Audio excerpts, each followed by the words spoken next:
Breaking news today, ka nas Vision TV, chalo da test ko Vision video nuko, today laro tazlo iwe ka yendial ko guriene ka platform adme, dene lalo gorne awanyam, ko chu ya full region wo mi jin new ka channel wando subscribe ko bijala ka bij share ko ba joje ka ni tukong, no, ko chu ya full region wo bi comment ko en mi chilin goro bi comment katan chigor kacha ano taslo me we ka indial turun me kay kon gwan ne won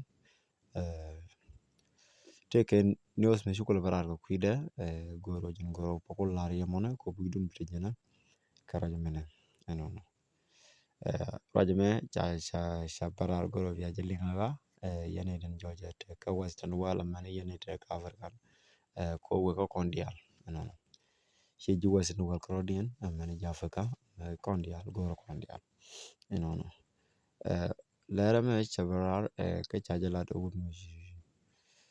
chajalat ke media ki chajalat chi report brar ko un mu jara torgile gor ko de ngara de ngad de jalal de pal de japal kwa jala goro ko ndial gor ko no de kon le ka la pal me de pal mu gam de ngash chet ke men chaman men chalat sam ngaik gor kon de kon pal de kon le mdi ti de la mogwa ki special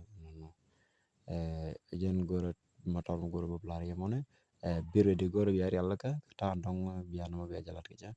yen no radio wi mon ke lo jen goro popular lar tor mane ko biaro alaka kalat kama mona ko gor kon go baro nyot ko kon ngane ka so sudan enano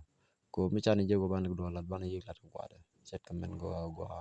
ande go jani to ko ken ke de go duro ko ken chet kamen de lat ama eno thank you jilo da tet goro bi subscribe ka bi jalla ka bi share ko ba jo jegne to ko ken ko be chop kan war ko ndial eno jinam bi jegona goro bi share ko bawo kan ideal eno lara dong go mo wata mi jojo goro balar ye set kaman ko joglar man ki tan dong ba jalat gaja ba ya update gaja an wete man